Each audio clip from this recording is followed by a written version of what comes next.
Hey guys, Rob here, property.ca with your bi-weekly-ish market update. Before I get into that, I just want to touch base a little bit on what's happening on the interest rate front. So we had another rate announcement yesterday, and the Bank of Canada has decided to push rates up again. So they've gone up another half a percent. So that brings it to a grand total of 3.75%, which is 3.5% increase since the spring. So whoa, and it seems to be having the desired effect. Although I think their expectations were it did fall a little bit short.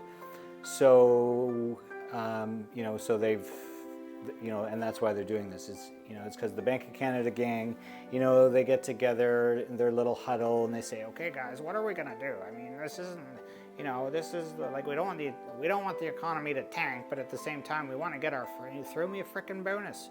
So they make I personally wouldn't want to be responsible for those decisions, but it's certainly plaguing on the minds of all Canadians.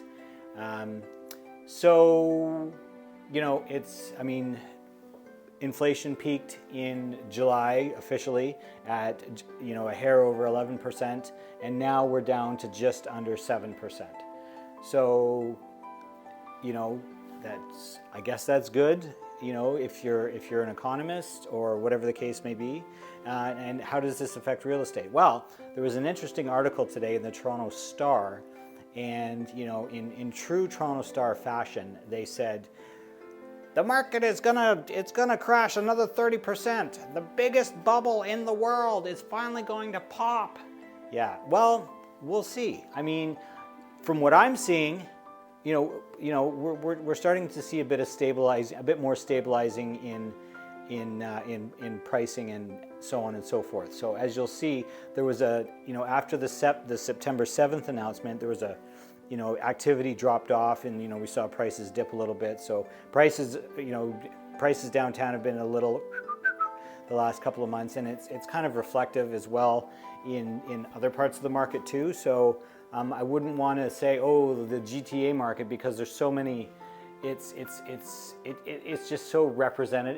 It just represents such a large amount. I mean, we're talking, thousands and thousands of transactions. Maybe not as many this year, but it's still, So because I'm not going to compare what's happening in Newcastle versus what's happening at Yonge and St. Clair. Like, I mean, there's absolutely, it's two completely different.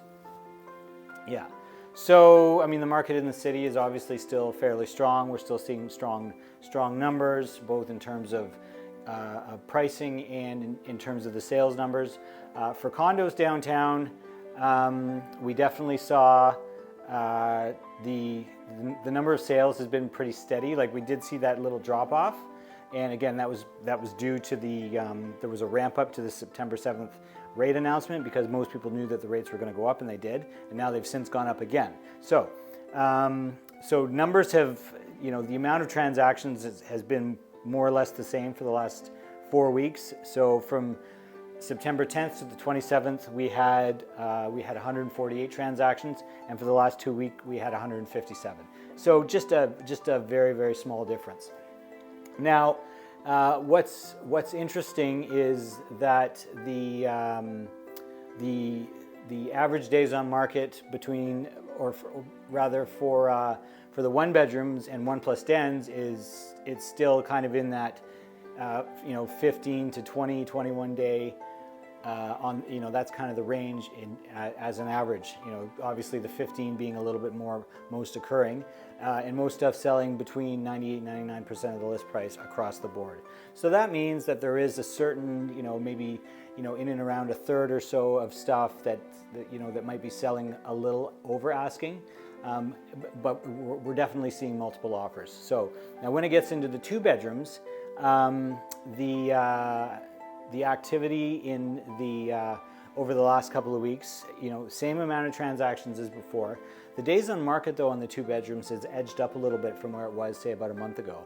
And I mean, that's not necessarily anything to worry about, but and a lot of them, like there was a place I saw, I showed last week, and you know, buyer's first time out, and we were just kind of getting a feel.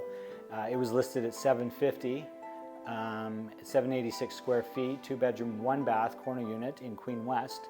It went for 850.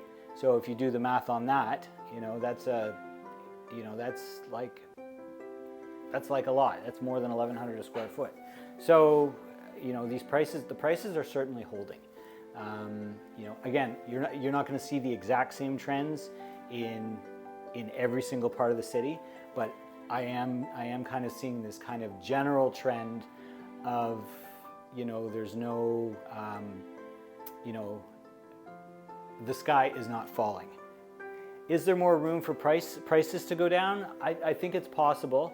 Again, it's really going to depend on the volume of transactions that we see over the next, you know, over the next while. But I mean, we're end of October. You know, we've got a really like another, I don't know, another few weeks of trading before the Christmas holidays, and then things will just go right to sleep. And typically it doesn't, you know, you don't really start to see things pick up again until February. Now that's in a normal kind of, you know, but at the beginning of 2021, we saw things go crazy in January, like, you know, the second week of January. So, you know, with the way things are these days, it's really hard to say.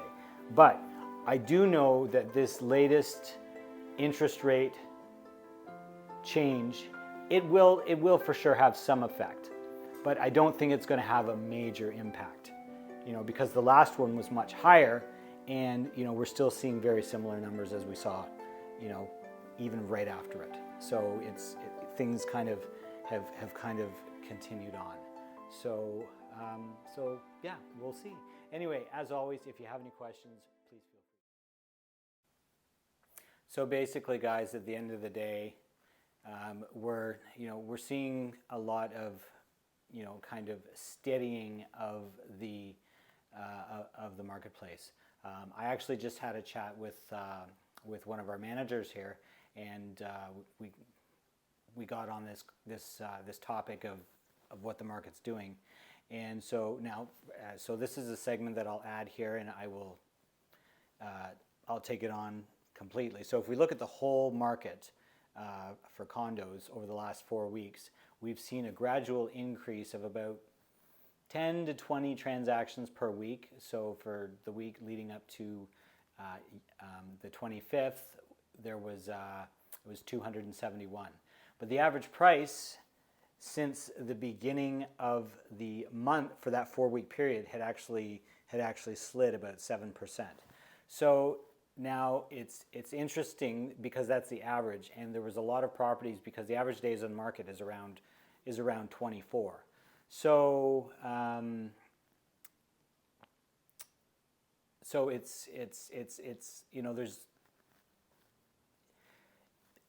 depending on how you slice it will depend on what it means. So if we were to break that down and look at, you know, you look at the trends within the 1-bedrooms or within the 2-bedrooms and that sort of thing, and kind of like what I was talking about in terms of downtown, you know, if you compare the numbers that I shared in this video versus the last one, you know, we are seeing a lot of similar trends.